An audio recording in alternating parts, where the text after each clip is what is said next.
Hello, this is Chaotix, and welcome to probably the first actual challenge run I've done on this channel. Block Tales is a traditional Paper Mario-like RPG made in Roblox, in which you collect shiny swords and go on a quest to search for Builder-Man. Along the way, you'll collect new cards, new abilities, new weapons, and increase your stats by leveling up. But unfortunately, as we're new to this place and all, we're also extremely clueless, and I accidentally equipped the card that removes experience points. I guess we'll just have to save the world as is. Or at least, whatever there is at this point in time, this game is still the development and all. Can you beat Block Tales Chapters 1 and 2 at level 1? The rules are very simple. Our level must remain at 1 throughout the entire playthrough. Other than that, we're free to use any cards and any abilities that can help make this thing easier. That's it. As long as that singular rule is followed, we're free to do whatever we want during our playthrough. Once starting a new save file and getting rudely awakened by tutorial Terry, walking straight south and then east will lead you to this NPC, giving you cards that increases the game's difficulty in completely different ways. Gusto, which gives you 20% more EXP but removes your super guard. Double Pain, which gives you 10% more EXP and doubles the damage you take. Thrill Seeker, which gives you 20% more EXP but halves your guarding window. And what we're going to be using for the whole playthrough, Thick Skull, which disables EXP gain entirely. If you want to make this challenge any harder for yourself, be my guest, but I'm here to simply beat the game at level 1 by any means necessary, so any chance I can take to make it easier, I'll gladly take. Speaking of making things easier, if you look in your card inventory, you'll also have 2 extra difficulty tweaking cards: Hard Mode and Training Wheels. Hard Mode doubles the damage taken and halves your guarding window whilst giving you 50% more XP for the trouble. And Training Wheels will give you an audio-visual cue when guarding attacks, at the cost of giving you less XP. Obviously, since we're not receiving EXP anyway, Training Wheels are an obvious choice to add to our deck, especially since it costs nothing to add to our loadout. With all the preparation finished, let's get this run started! The prologue chapter will be basically no different to a casual playthrough. It is the start of the game after all.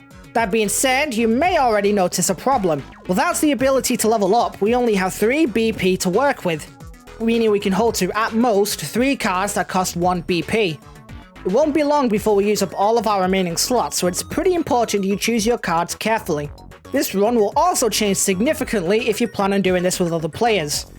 For this run, I opted to do the whole thing solo, giving me a free extra turn before the enemies can take theirs. With other players though, I hope you have a clear line of communication with them. If they're not also level 1, you are officially lame.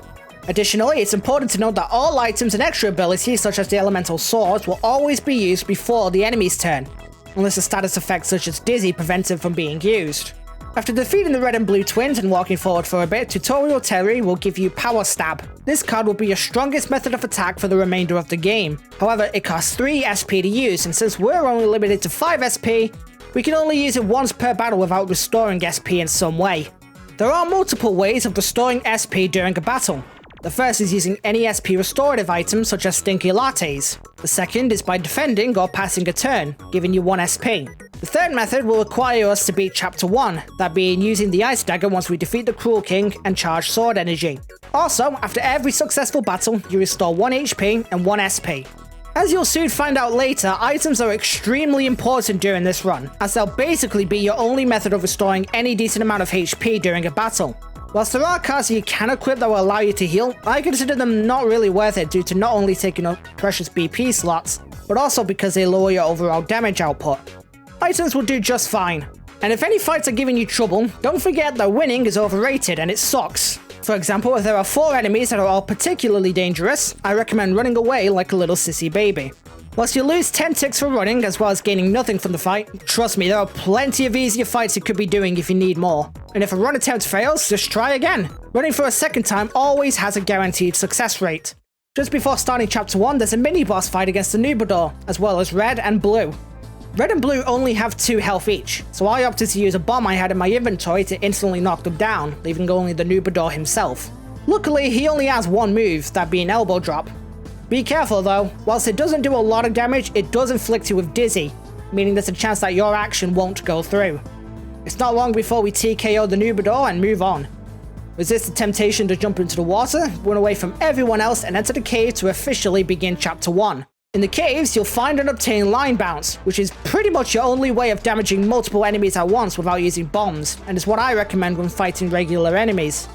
Other than flying enemies, you'll be doing most attacks with your trusty wooden sword.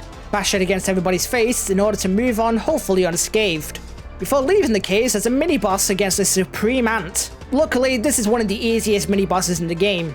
They only have 2 moves: Call for Help, which summons one ant army that can easily be taken out with a sword attack, and Munch. Whilst this move comes out reasonably quick, it only deals 3 damage and no status effects, so you should be able to outlast the fight easily. When starting the fight, I immediately used the line bounce to instantly cause the 2 ant armies that spawned in the beginning to scatter in completely different directions. Then I just kept swinging my sword until eventually the Supreme Ant violently exploded. After which we move into Road Town. Hiding behind the waterfall and in Penguin Land, you can pick up the Snowball card, giving us our 3rd ability to use. As good as this can be, however, it's not particularly useful here considering most enemies are snow themed and thus are resistant to it, including the main boss of this chapter. Instead, in Road Town's card shop, you can purchase the Minimize card. Minimizing an enemy cuts their damage by 2, increasing our overall survivability whenever we fail to guard or super guard. Most of the enemies past Road Town aren't too much trouble, and with any luck you'll receive the dynamite gear. Decide whether or not it's worth it to save the accountant, take the ski lift, blow up the debris block in the way, and then we're officially in Black Rock Castle, the final area in Chapter 1. In the castle, the only regular enemies you'll find are loyal knights and crossbow cronies. Blow up the guard in the puzzle room for sleeping on the job and grab the key to move on. Honestly, most of the fights here are pretty easy and not worth talking about. Simply continue through the castle as you would in a regular playthrough.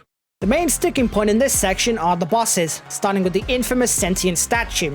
This thing has 20 HP, 1 defense, deals a truckload of damage, has the only multi-hit move in Chapter 1, and a ridiculously fast and powerful attack. If you're not paying attention, you can easily get yourself killed.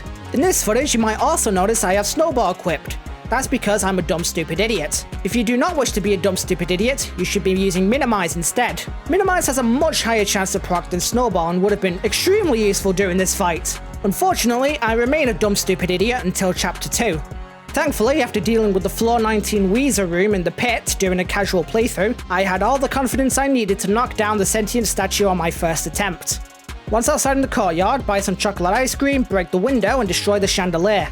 After dealing with a couple of encounters and failing cooking class, you'll obtain the shrink ability, allowing us to get the key to the king's room and allowing access to certain secret areas. One more encounter later, and we're finally at the boss of Chapter 1 himself, the Cruel King. The Cruel King is my personal pick for the toughest fight in Chapter 1. Mostly because it's the only one that took multiple attempts. If you don't dodge or block his attacks, you are taking a massive amount of damage and potentially dying if you took some damage beforehand. Of course, a lot of negative effects such as being frozen can be avoided if you were to just defend, but I like to make things needlessly complicated for myself. Instead, after getting to low health, I use one of my chocolate ice creams. Using one of these not only heals you by 5 HP, but also gives you 1 SP per turn for 5 turns, essentially giving you a full refill of SP as well. During the fight, the king will also summon more enemies. They're mostly not a bother though, and if you initiated a sword attack before he summoned one, you'll still hit the king.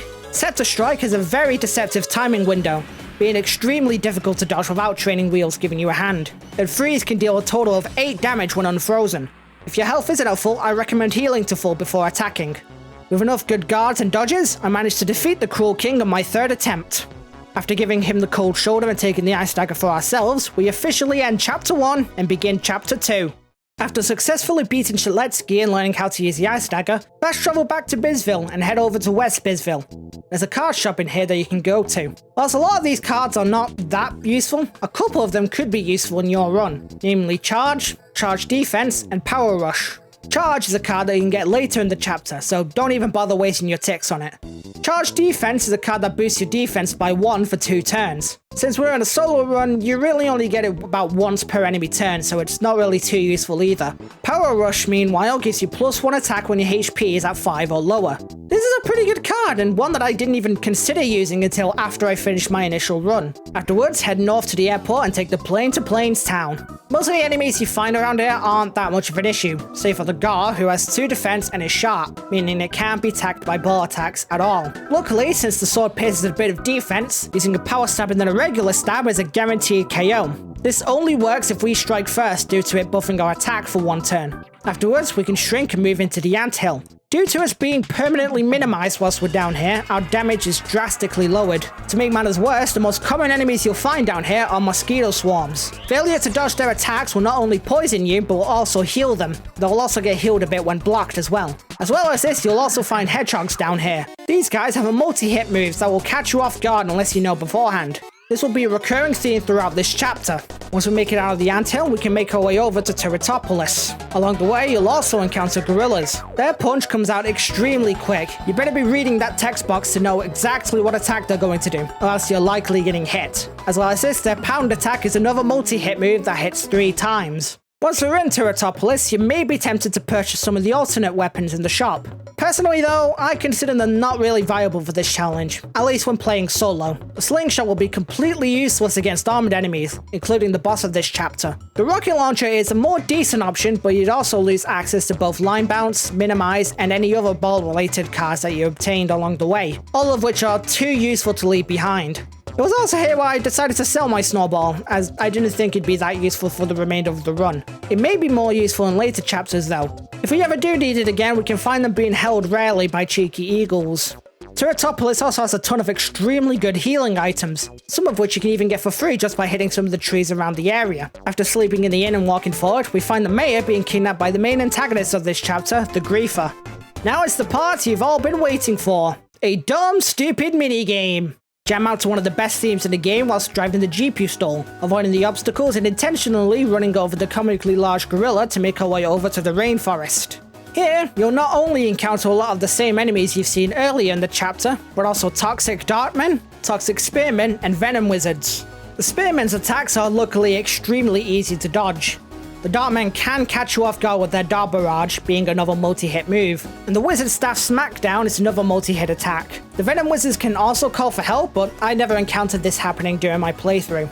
Tree golems can also be found here. Apart from having yet another multi-hit attack, their jump slam attack can be deceptively difficult to dodge. As well as this, they can use Spike Up, which gives them level 5 thorns for 3 turns. This means you can hit them with your ball, and trying to hit them with your sword will deal 5 damage to you. It's probably best to defend yourself when this happens to widen your guard window and restore some SP. It's also worth mentioning that there are no fast travel points until you reach the 3rd mini-boss of this chapter, so it's best not to go back to any prior locations until you've reached that point. The first mini-boss you'll encounter here is the Komodo Dragon. Their Venom Bite does 4 damage and casts poison, essentially depleting half your health. They can also growl, give themselves an extra turn, and use Tail Smack, which can lower your attack by 2 levels for 2 turns. I probably shouldn't need to explain it this late into the run, but you should always block and dodge every attack you can. Using Minimize during this fight is a really good idea, as it has a 100% chance to proc during this fight. Unfortunately, I'm a dumb stupid idiot. Once defeated, you'll obtain the Rocket Boots. These will not only help you cross the environment here, but also deal a pretty decent amount of damage and set enemies on fire. Unfortunately, I also didn't use these during my run because I'm a dumb stupid idiot. After defeating the Komodo Dragon, you'll likely find a bunch of coconuts on the trees. I recommend holding onto them as long as you can for reasons you'll find out in a bit. You'll also likely find the charge card here, which boosts your attack power by 1 when used. I opted to keep this card exclusively for bosses, although personally I didn't use it too much. And if I remembered that Power Rush existed, I'd be using that instead. Still, I imagine it'll be handy to have in future chapters. The second mini-boss here is our first actual fight with the Griefer. This fight can be extremely stressful depending on how good you are at dodging. This is also the fight where I decided to stop being a dumb stupid idiot and use Minimize. Whilst there's not a guaranteed chance of it proccing, it'll be a major boost to your survivability when it does. The Griefer has 2 moves during this fight. Crowbar Smack, which is another multi-hit move that can inflict slow, and Griefer Slam, doing a pretty decent amount of damage even when blocked. When the Griefer charges, he'll also go for a more powered up version of Griefer Slam. I usually always block here out of fear that it'll basically be an instant kill if I don't time it correctly. I ended up using most of my items here, including all of the coconuts I had saved up. In the end though, I finally got enough damage done to take him down. After walking forward for a bit and solving an easy puzzle, we obtained the Iron Sword. Unfortunately, it turns out that comically large gorilla we ran over turned out to be Bigfoot, and he wanted a little more than we do, so we had to go and get it back. In the room just after that cutscene, there's a slightly hidden path to the right. Going there will take you to a room containing a machine that can convert coconuts into coconut water, one of the best items you can get at this point in the game, healing you for 8 HP and 8 SP, essentially giving you a full refill. Even if you've used all your coconuts during the previous fights, there are 2 coconut trees here, giving you at least a couple before moving on. You'll also find the Cannonball card here, making your ball completely immune to spikes and fire. Unfortunately, it costs 2 BP to use, but it may potentially be useful in future chapters. Once you reach the giant mango tree, prepare for one of the most difficult fights in the game, Bigfoot. Their squash attack can hit multiple times and can minimize you if not dodged or blocked, lowering your overall damage output. Their spin slam attack is another deceptively difficult attack to dodge as well. Their most dangerous attack, however, is Vine Swing, which can hit up to 4 times and inflict poison. This also caused my first death during Chapter 2. My strategy mostly involved using Minimize again to hopefully lower Bigfoot's damage output so that I'd hopefully not die as quickly. Thankfully, with an extremely luckily timed defend and a Vine Swing, I was able to defeat Bigfoot on my second attempt. Once defeated, you'll finally obtain the Iron Sword. This thing not only lets us completely destroy vegetation, it will also give us a free permanent +1 damage to our sword attacks. Not only that, but hitting the tree a bunch will also give you tons of free mangoes. These not only heal you by 8 HP, but also cures poison, which will be extremely useful. As well as this, reaching this point gives us a new fast travel point, so we can not only head back here whenever we need to, but also head back to Terratopolis and gather more items if we need them. With the amount of mangoes here though, that shouldn't be a problem until towards the end of the chapter. After running towards where the Griefer went and solving another puzzle, you'll finally make it over to the Sacred Hollow.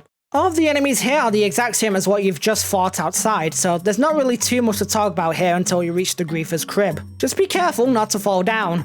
Once we make it to the Griefer's crib, prepare yourself for the run back against the Griefer. The Griefer now has more health, 1 defense, and new attacks thanks to a shiny new sword, the Venom Shank. Venom Spin is yet another multi-hit move that can inflict poison, and Venom Slice does a massive 8 damage whilst inflicting poison. If you weren't at full health and don't have any way to quickly heal yourself before your health ticks down to 0, you are dead. Luckily, he always charges before using Venom Spin, giving you an indication to defend. This has happened multiple times during this fight, but thankfully due to all of the mangoes I hoarded from the tree, we survived the Venom Slices. His crowbar smack and slam have also been upgraded, dealing a ton more damage. Once again, my strategy involved attempting to minimize the damage by minimizing the damage dealer. Whilst the chance to proc is slightly lower than before, it was still enough to tip the odds ever in our favor. That was until something incorrect happened.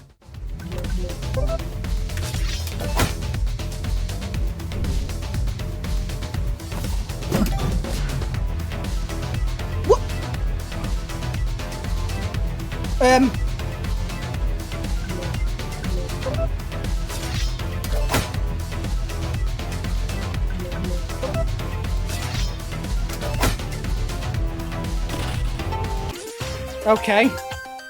Once the Griefer is defeated again, don't immediately walk forward. Doing so will trigger another boss battle. Instead, run away like a little sissy baby to the healing pad and fast travel back to the mango tree to stock back up on mangoes. Eventually, you'll completely drain the mango tree out of its precious mangoes, so head back to Terratopolis and buy yourself 5 more coconuts. Fast travel back to the mango tree again and backtrack until you reach the coconut converter. Convert all your coconuts to coconut water, then finally fast travel back to the Griefer's crib for the final showdown against the bubonic plant. The bubonic plant now has 2 defense and much more dangerous attacks, most of which can hit multiple times and some of which can poison you. Hence why I still kept some mangoes in my inventory instead of filling it up with just coconut water. My strategy is similar to the Griefers, minimize the boss as much as I can and defend whenever they charge. Minimize has even less of a chance to proc than the previous boss, and thanks to the boss having 2 defense, it will do absolutely 0 damage. It's still usually worth it though, especially with the attacks this thing has. Big Bite is relatively easy to dodge, but if you don't at least block it, it can completely instant kill you, dealing 10 damage. Acid Rain is also mostly easy to dodge. It deals 2 damage and inflicts poison, so whilst you can take a hit, it's generally still not advised. Tendril Flurry comes out extremely quickly and can hit twice for 4 damage each. Finally, if you ever see the boss charge, defend at all costs. Its next move will always be Plant Rush. This move can hit up to 8 times, meaning if you don't block or dodge most of them, you're as good as dead. Defending gives you that little bit of extra wiggle room. After enough turns of bashing this houseplant's face with your sword, the bubonic plant will finally wilter. With the Venom Shank obtained and the Griefer permanently turned into the world's largest fly trap until further notice, the Block Tales level 1 run is mission complete. For now. If you'd like to try this run yourself, it is highly recommended. I believe people in the Block Tales Discord have said that this run is possible with all of the difficulty tweaking cards enabled other than Gusto, so if you want a bigger sort of challenge, feel free to give that a go as well. If you want to see these runs in their entirety, I've uploaded the full recordings over on my second channel, Chaotix9. Additionally, you may be wondering about some of the secret bosses as well as the pit. As I'm writing this, I haven't yet attempted them, and that's because I also plan on streaming my attempts sometime here on YouTube and turning that into an extra video. soon, so I hope you all look forward to it. Before I go, special shoutouts to GamerChamp3K. Her content is what inspired me to make this video in the first place, and I hope I did her style video justice. I probably haven't though. If you, for whatever reason, haven't given her content a watch, it is highly recommended. Links down in the description. And as always, thanks for watching! If you've enjoyed this video, like, comment, and subscribe, that's what everyone says to me anyway. I stream sometimes, and I have memberships available if you want to support the channel in a more direct way and gain some cool perks. I also have a Discord server, links in the description. And with that, I shall see you all next time. Ciao for now! Special thank you to Twitchy Camera, Mango's Artistic Corner, JadenRod123, YoshiGod211, Applemost, and I am Tired 7846 for becoming Black Mages. I appreciate all of your support.